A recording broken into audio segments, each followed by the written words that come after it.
자, 이제 그 다음으로 넘어갈 건데, 이제 수면파에 대해서 얘기를 할 거죠. 수면파, 물리적인 성질이라고 합시다.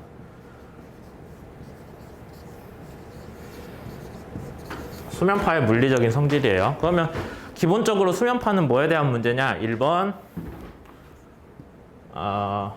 유체역학 문제죠. 근데 유체역학 문제이면서 한 가지 특징이 수면파는 점성이 고려를 안 해도 돼요. 점성을. 그 대신 뭘 고려해요? 중력을 고려를 하죠. 그리고 물이랑 공기의 경계면에 대한 문제거든요.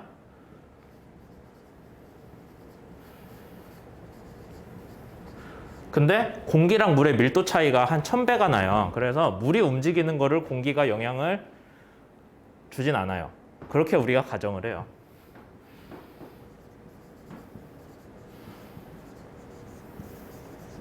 이거 중요합니다. 그래서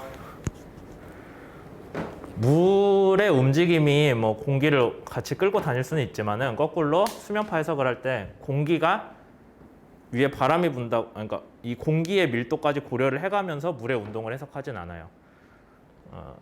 그건 우리가 가정을 한 거예요. 실제로 그렇다는 아니에요. 왜냐하면 이제 또 바다에 생기는 파도는 그럼 왜 생기냐라고 하면 바람이 불어서 생기거든요. 그거는 이제 진짜로 그런 거예요. 그래서 진짜로는 공기가 물에 영향을 주긴 하는데 우리가 그거는 그렇게 생각은 하지 않는다라는 거. 그 다음에 여기까지 얘기를 했으면은 여러분들이 생각날 만한 단어들을 좀 얘기를 해가면서 해봅시다. 점성이 없는 유체를 해석하는 방법에 대해서 배웠을 거예요. 유체역학 시간에. 뭘로 배우죠? 포텐셜 유동.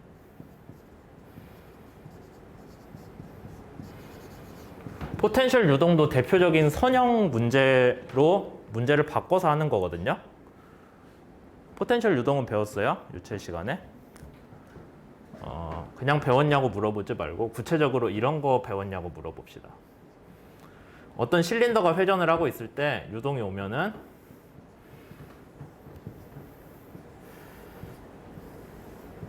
이렇게 아래로 흘러요. 실린더가 회전하고 있으면. 얘를 벨로시티 포텐셜로 했죠? 저거 뭐라고 하냐? 저 구 모양. 우리가 더블렛이라고 하죠.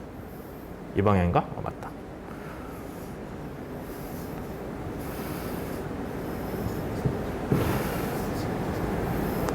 밖으로 갈수록 약해졌던 것 같은데?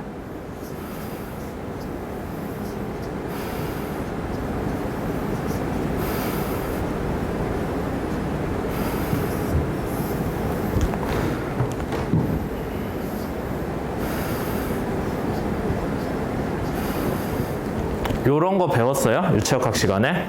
이거 뭐라고, 무슨 효과냐고 하면은 마그누스 이펙트?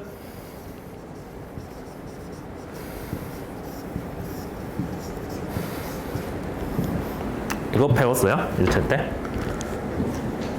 이런 식의 접근법이라도. 여기서 다루는 게 포텐셜 유동이잖아요. 이거 풀 때.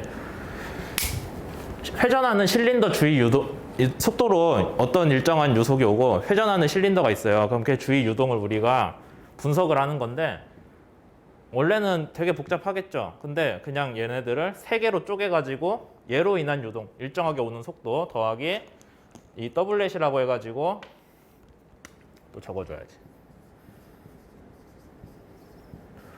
더블렛이라고 해가지고 어떤 그 실린더 모양, 원형 모양의 그런 유동, 원형 모양의 유동장을 만들어주는 거 더하기 회전으로 인한 유동 성분, 그 세 가지를 각각 구해서 더해주면은 걔가 얘랑 비슷하게 나온다. 뭐 그런 식으로 문제를 풀었을 거예요. 포텐셜 유동에서. 그래서 포텐셜 유동에서는 어떤 식으로 풀었냐? 여기에 대한 벨로시티 포텐셜이 있고 이렇게 나오는 거는 우리가 뭐라고 하더라? 속도니까. 그냥 얘는 유속이죠. 그 다음에 이거 유속이 발생하는 그 원인을 우리가 벨로시티 포텐셜이라는 걸로 해가지고 뭐 이런 식으로 했어요. 네. 그래서 수면파에 대해서는 포텐셜 유동으로 풀 거고요. 그 다음에 포텐셜 유동에 대해서 지배 방정식이라는 게 있는데, 포텐셜 유동은 반드시 뭐를 만족해야 된다라는 식이 있는데, 거기에 대해서 얘기를 해야겠네. 시간이 모자라겠는데. 쭉 해봅시다. 그럼 포텐셜 유동에서 여러분들이 속도는 어떻게 구하냐면은, 포텐셜은 스칼라예요. 스칼라로 주어진 포텐셜 배치도를 그레디언트를 구해주면은 그게 속도로 정의가 되죠. 그렇게 하기로 약속을 한 거예요. 왜 그러냐고 물어보지 마요. 근데 그레디언트는 미분이니까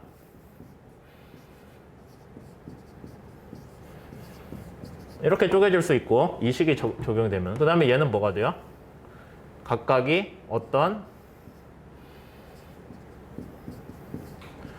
벨로시티 포텐셜, 속도 포텐셜로 인해서 얻어지는 속도 성분들의 합으로 나오는 거죠. 전체 속도장. 맞아요? 여기 위에 줄 그은 거는 벡터라는 뜻이에요. 세 가지 방향 성분 다 갖는다는 뜻이죠. 그러니까 이런 식으로 선형화해서 표현할 수 있다는 거예요. 그럼 세타1은 뭐냐? P1은 얘를 불러일으키는 벨로시티 포텐셜. 그 다음에 P2는 얘를 불러일으키는 거. P3는 얘를 불러일으키는 벨로시티 포텐셜. 그렇게 해서 각각 풀어주는 게 여러분들이 포텐셜 유동에서 배웠던 거죠. 그 다음에 한 가지 또 생각해 볼 게, 왜 전화가 오지?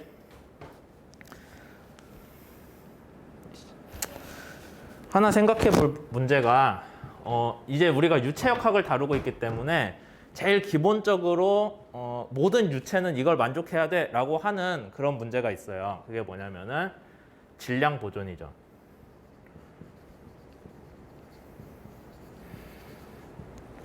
유체가 있다가 질량이 없어지진 않잖아요. 그래서 질량 보존인데 스테디, 정상 상태에 대해서 질량 보존식을 쓰면은 우리가 뭐 어떻게 쓰는지 혹시 기억날지 모르겠네. 이렇게 쓰거든요. 얘는 그레디언트라고 부르고, 이거는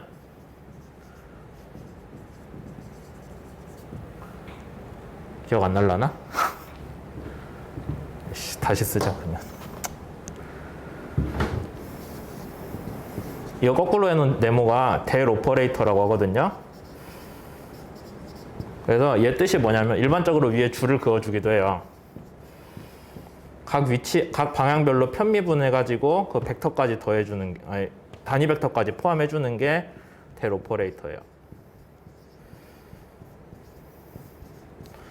그래서 여기 얘는 그레디언트는 어떻게 되겠어요? 이거 맞나? 맞아. 그레디언트는 여기 벨로시티 포텐셜을 넣는다면은 이런 식으로 넣는 거죠.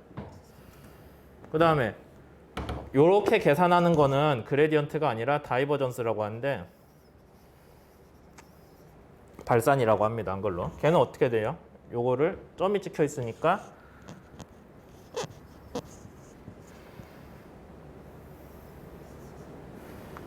여기 V에 대해서 X방향 성분,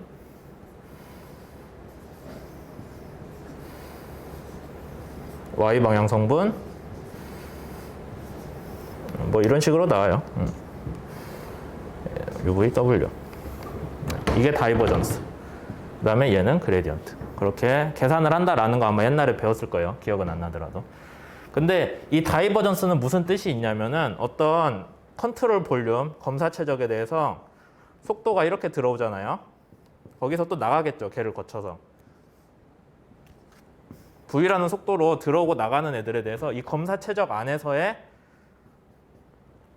속도 변화량이, 검사 최적 안에서의 이 변화량을 다이버전스로 계산이 돼요. 이게 그린 정리였나? 거기서 아마 배웠을 거예요. 근데 우리가 질량 보존이니까 들어오는 애만큼 나가야 되잖아요. 그러니까 이 검사 최적 안에서 속도가 들어오고 나가는 양은 다 더하면은 변화량이 없어야 돼요. 얘는 변화량이라고 했는데, 그러니까 이 식을 구했을 때 속도로 들어오고 나가는 검사 최적 안에서의 그 질량 변화량은 0이 돼야 되는 거죠. 질량 보존이니까. 그래서 얘는 질량 보존이 있으면은 반드시 만족을 해야 되는 식이에요. 정상 상태고, 조금 더 하자면 얘는 비합 축성일 때. 비합 축성은 밀도가 일정할 때.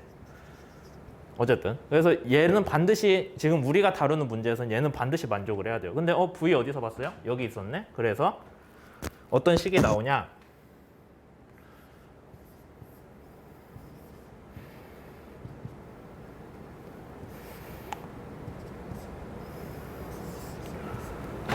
질량 보존에 대한 그 방정식을 질량 보존에 대한 식이 0인데 거기서 V는 하필이면 뭐더라? 벨로시티 포텐셜의 그레디언트더라. 근데 요 식을 우리가 뭐라고 부르냐면은 연속 방정식이라고 부르고요. 그래서 결국에는 요런 관계가 만족을 하죠. 연속 방정식으로부터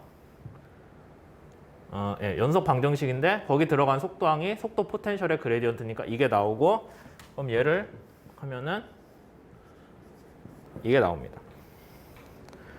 이런 식으로 나온 창이 어떤 스칼라 값에 두 번 델 그레디언트를 먹여준 게 0이 된다라는 함수의 형태를 우리가 라플라스 방정식이라고 하고요. 그래서 우리는 수면파에 대해 다룰 때는 어떤 거를 쓰냐? 이 부분 지워버리고 점성이 없기 때문에 방정식은 얘를 쓸 거예요. 라플라스 방정식 형태로 나오는 벨로시티 포텐셜 식을 쓸 거고 그래서 얘를 전개를 해주면은 책에도 써져 있지만 두 번 미분한 거잖아요. 편미분을.